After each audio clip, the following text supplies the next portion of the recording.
Di suatu senja yang dingin, ketika aku memandang wajah anak yang baru saja lahir ke dunia ini, aku merasa ada sesuatu yang tak pada tempatnya. Wajah mungil yang terbungkus kain selimut itu memancarkan cahaya, tetapi ada bayangan kelam yang melintas di balik sinarnya. Aku melihatnya dengan tatapan penuh kebingungan, seperti seseorang yang baru terjaga dari mimpi buruk, namun tak bisa menggenggam kenyataan. Saat itulah aku merasa sebuah kebenaran yang begitu pahit hendak menghampiriku, sebuah kenyataan yang mungkin sudah lama aku coba tutup-tutupi. Tapi aku baru saja menjadi ayah. Tetapi entah mengapa, hatiku dipenuhi oleh keraguan yang tak terucapkan.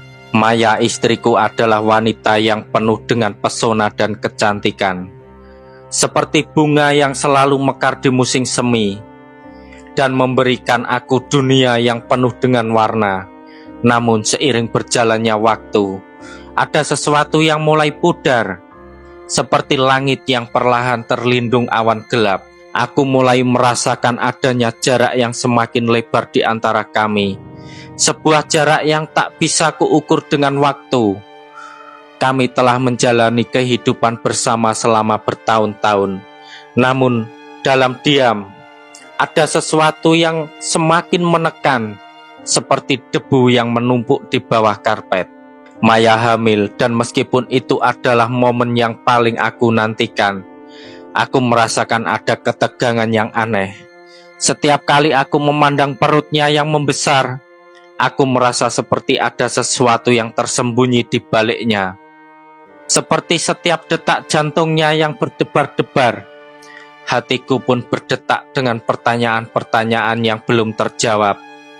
Aku tidak tahu mengapa, tapi semakin dekat hari kelahiran, semakin aku merasa bahwa segala sesuatu yang kami bangun bersama mungkin tak seindah yang kupercayai. Kelahiran anak kami membawa kebahagiaan, tentu saja. Namun, di saat aku memeluknya untuk pertama kalinya, perasaan aneh itu semakin menggigit. Dia tidak terlihat seperti aku, matanya tidak mencerminkan milikku, wajahnya meskipun cantik dan sempurna, terasa asing.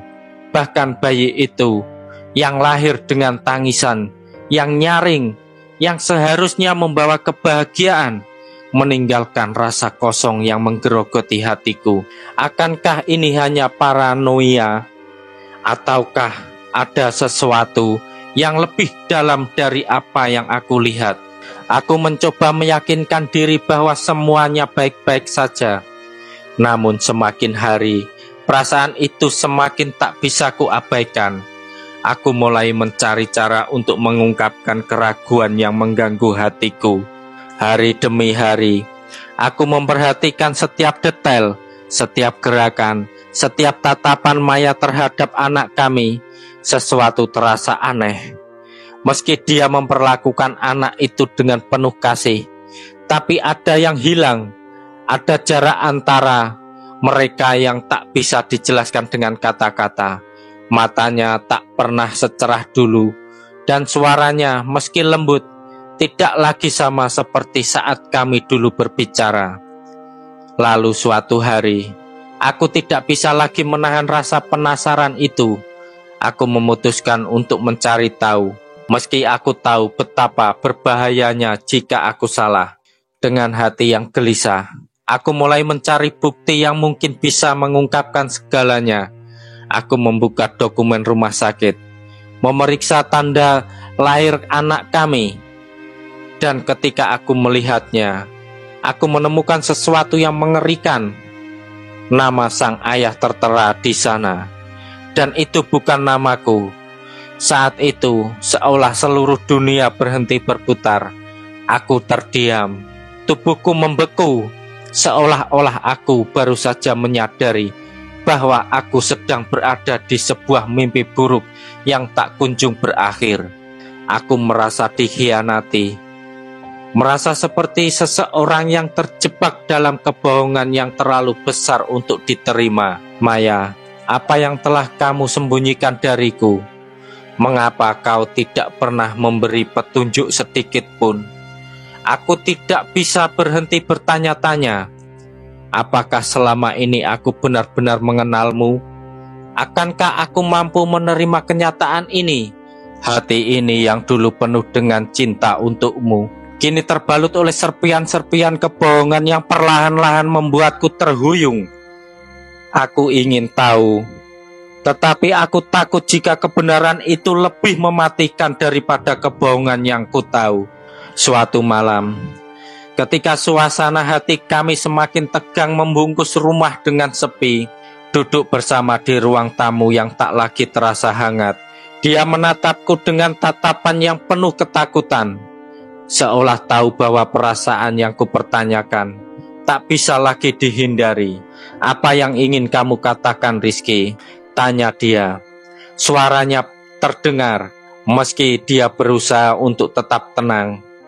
Aku bisa melihat betapa berat perasaan yang sedang dipikulnya. Tetapi entah mengapa, itu tak cukup untuk menghapus keraguan di hatiku. Aku menatapnya, mencoba menahan rasa sakit yang menggerogoti dada. Maya, kataku dengan suara yang tertahan, anak itu, anak kita, dia bukan darah dagingku. Kalimat itu keluar begitu saja, seperti suara angin yang terdengar terlalu keras di malam yang sunyi. Maya terdiam, matanya berkaca-kaca, seakan-akan dia sudah tahu bahwa waktunya untuk menghadapi kenyataan telah tiba.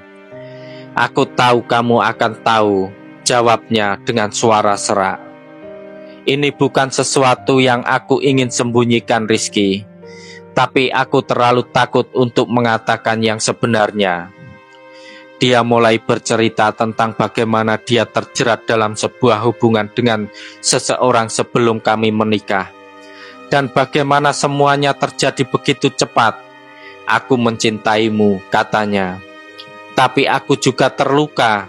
Aku tidak tahu bagaimana kita bisa sampai di sini, tapi aku tidak pernah bermaksud untuk menyakitimu.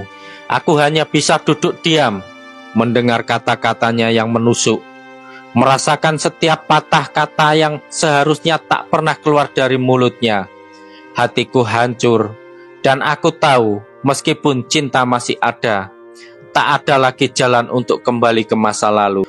Aku tidak tahu apa yang harus kulakukan setelah malam itu. Maya telah mengungkapkan semuanya, dan meskipun rasa cinta itu masih ada sesuatu yang sudah retak. Perselingkuhan itu bukan hanya tentang kehilangan kepercayaan, tetapi kehilangan diri sendiri. Anak yang kami rawat, yang aku anggap sebagai bagian dariku, kini menjadi simbol dari kebohongan yang tak terucapkan. Mungkin dia bukan darah dagingku, tapi dia adalah bagian dari hidupku yang tak akan pernah bisa kucampakkan. Aku memeluknya dengan penuh keraguan, tetapi juga dengan penuh kasih, karena dia adalah anak kami meskipun bukan darahku. Maya dan aku mencoba untuk melanjutkan hidup, tetapi keheningan kami berbicara lebih keras daripada kata-kata yang tak terucapkan. Kami hidup di antara dua dunia, dunia yang pernah kami bangun bersama, dan dunia yang kini telah hancur. Terkadang meskipun cinta tetap ada, kenyataan yang pahit tetap harus diterima. Kami berjalan beriringan, tetapi ada jarak yang tak bisa lagi diisi. Kebenaran telah datang, dan kami harus belajar untuk hidup dengan kenyataan yang baru. Pesan moral dari kisah ini, cinta bisa bertahan meski banyak hal yang menghancurkannya. Tetapi kepercayaan adalah dasar dari segalanya. Saat kebohongan mulai tumbuh, walau sedikit, ia akan membentuk sebuah jurang yang tak mudah dijembatani. Dalam setiap hubungan, kejujuran adalah hal yang paling berharga, karena tanpa itu, meskipun kita mencintai, kita tetap bisa terjatuh dalam kebohongan yang menghancurkan segalanya. Jangan lupa like, komen, dan share ke teman-teman kalian. Dan pastinya subscribe untuk konten-konten cerita seru berikutnya.